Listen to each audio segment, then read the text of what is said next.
Masih bersama kami di Sapa Indonesia Pagi hari ini, pakar hukum pidana Abdul Fikar Hajar, penasihat hukum keluarga Yosua Huta Barat Martin Lukasi Manjuntak, dan kembali bergabung di kesempatan kali ini, yakni penasihat hukum Richard Eliezer, Roni Talapesi. Selamat pagi Bang Roni. Selamat pagi Mbak Valen, salam sehat, selamat pagi Pak Martin, selamat pagi Pak Abdul Fikar. Iya Bang Roni, ini Alhamdulillah. melanjutkan dialog yang tadi sudah ada di segmen awal. Ini terkait dengan keterangan Richard Eliezer yang seolah kemarin itu beberapa fakta baru disampaikan, bahkan juga di luar BAP disebutnya. Nah ini seperti apa sih Bang kebenarannya? Ini ya apa yang kemudian membuat seolah kemarin Richard Eliezer itu benar-benar apa ya, dengan percaya dirinya menjelaskan semua yang terjadi. Ini adakah obrolan tersendiri di balik layar kemarin? Iya Mbak Valen, kemarin sebelum melakukan kesaksian saya sampaikan kepada adik kita ini ya, Baradae. Sudah kamu ceritakan semuanya saja, kamu lepas aja. Tidak usah kamu pikirkan yang lain, kamu ceritakan, kamu mengalir saja, ceritakan semuanya. Supaya tidak ada beban, jangan ditutup-tutupi, terus jangan ceritanya, ceritakan semuanya saya bilang, mau pakai bahasa Manado silakan, mau pakai bahasa Indonesia silakan, karena memang kan kalau kemarin kelihatan logatnya kan masih logat kental dari daerah ya, saya bilang silakan, pokoknya ceritakan semuanya. Ya kami percaya bahwa eh, Richard Eliezer ini sudah sampaikan ya sebenarnya, juga pun hari Senin, hari Minggu kami yang berdoa bersama-sama, kami sampaikan sudah. Jadi ceritakan saja. Buat kami menjadi melihat bahwa ketika Baradae ini bisa menyampaikan semuanya, ini baik sekali ya. Yang kemarin saya perhatikan sampai hal-hal terkecil juga pun diingat sama Richard Eliezer. Contohnya Mbak Valen terkait dengan patwal ya, sopir yang mengawal dari Magelang ke Jakarta, disampaikan bahwa ini kan mereka posisinya itu belum makan tuh dari Magelang. Terus dia menyampaikan kepada saudara Daden untuk memesan makan, karena patwal tersebut juga belum makan. Jadi ketika makanan tersebut datang, disampaikan kasih makan dulu nih. Patwal dulu. Jadi ini menggambarkan sosok dari Richard Eliezer ini seperti apa. Dia merupakan orang yang peduli, dia merupakan orang yang memikirkan orang lain. Nah hal seperti ini kan saya yang kemarin disampaikan sampai hal-hal detail ya, hal-hal yang tidak terpikirkan kan oleh kalau kita dari kerangka dari sebuah kronologis ya yang kemarin ya. Tapi semua diceritakan sampai detail.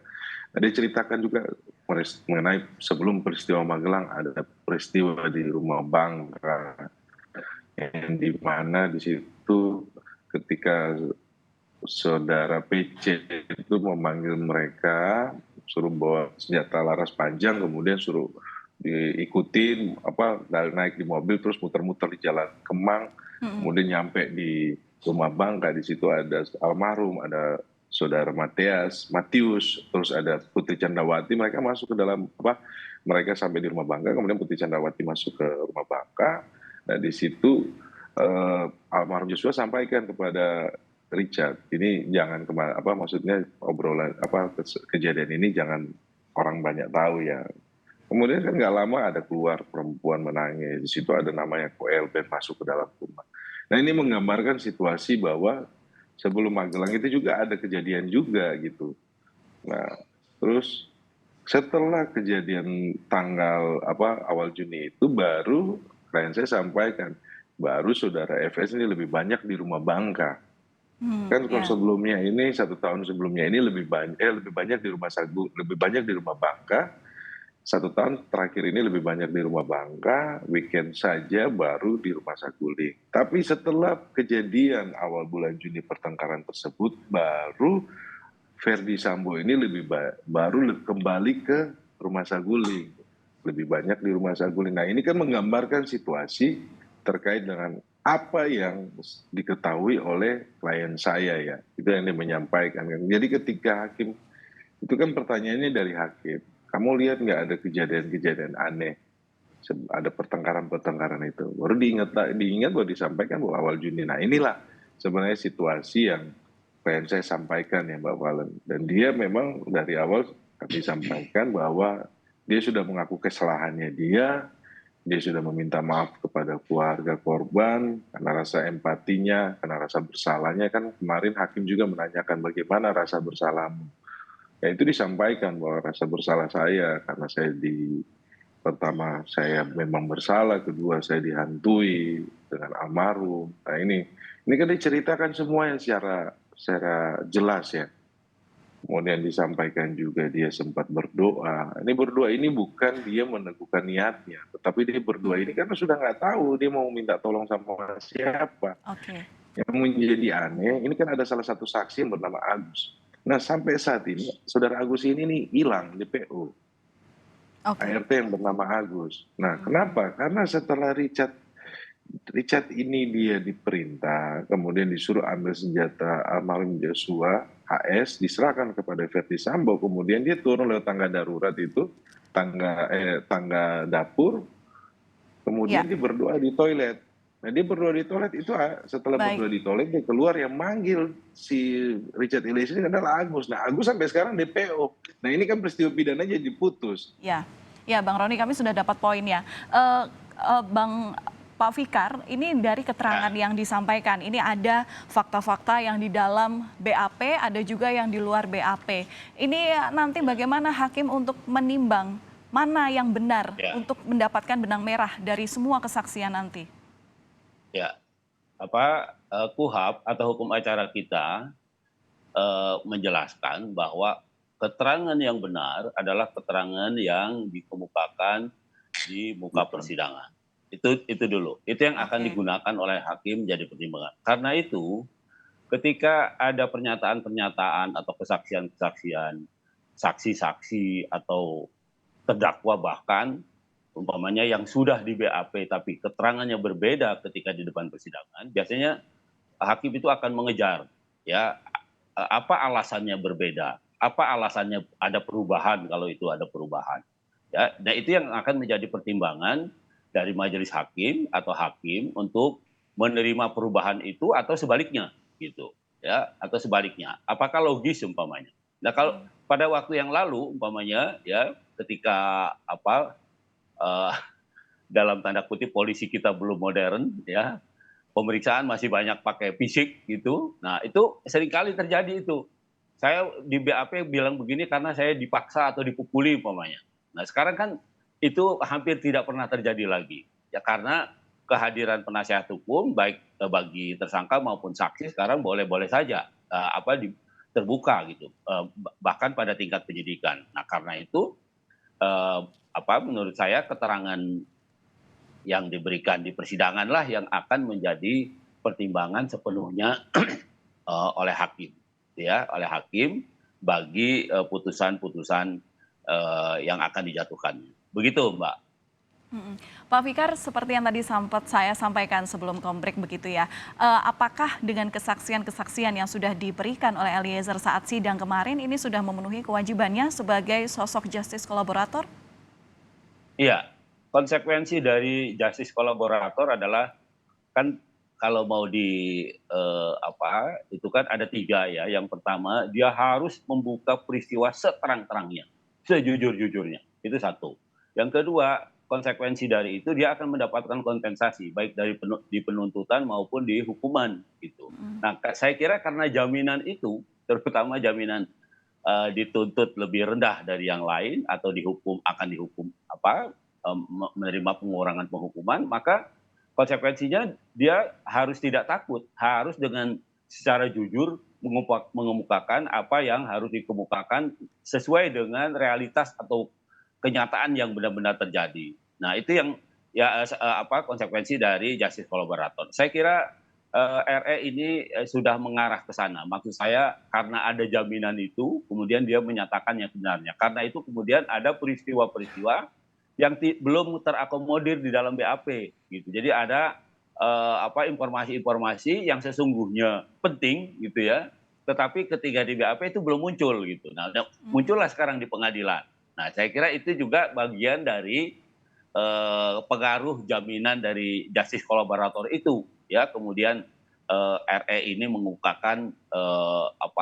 yang sejujur-jujurnya dari realitas yang dia alami. Saya kira begitu, Mbak. Oke, Bang Martin, dengan sejumlah keterangan yang disampaikan sidang kemarin, apakah sudah apakah keterangan yang diberikan ini sudah cukup menguntungkan klien Anda? Saya pikir ya satu yang bisa kita pastikan bahwa Eliezer ya selaku justice kolaborator sudah konsisten dan sudah melakukan apa yang dia sampaikan ketika ketika diperiksa saksi-saksi keluarga ya. Itu yang paling penting menurut saya. Nah, dan materinya yang disampaikan itu semakin membuat perkara ini terang ya.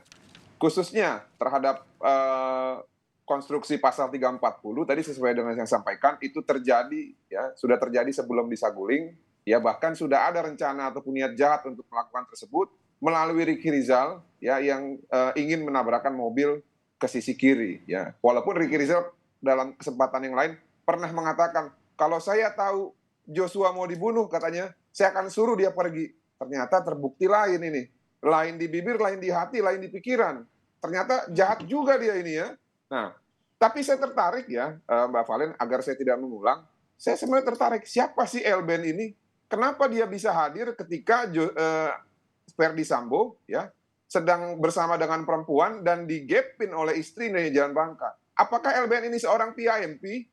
Ya, kalau anak gaul pasti tahu apa yang saya maksud itu PIMP. Nah, apakah si Elben ini menjadi saksi?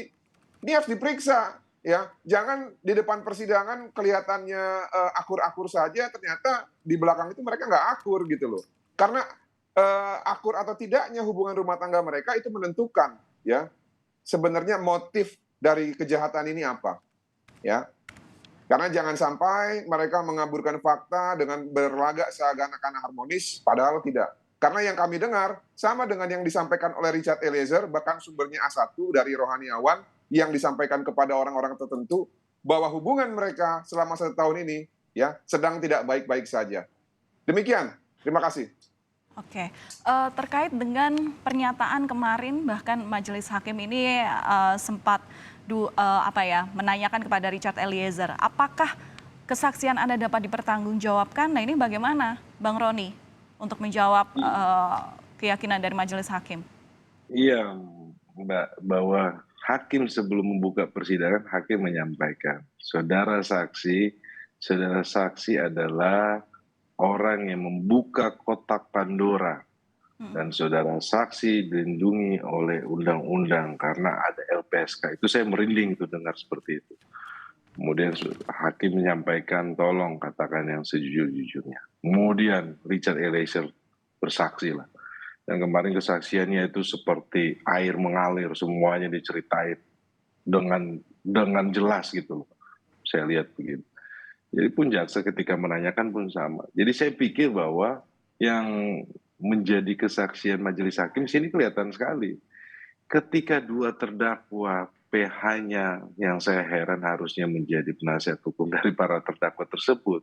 Tetapi kemarin ini mereka seperti menjadi penasihat hukumnya dari Verdi Sambo. Bang, singkat saja, adakah ada saksi atau strategi khusus yang akan dihadirkan dalam sidang terutama untuk menguatkan fakta-fakta baru ini terhadap Richard Eliezer? Saya pikir nanti kita ikutin saja prosesnya Mbak Valen. Ini kan masih ada persidangan yang saya bilang bahwa kami merupakan ada kejutan-kejutan, ini merupakan bagian dari kejutan. Nanti kita lihat berikutnya Mbak Valen.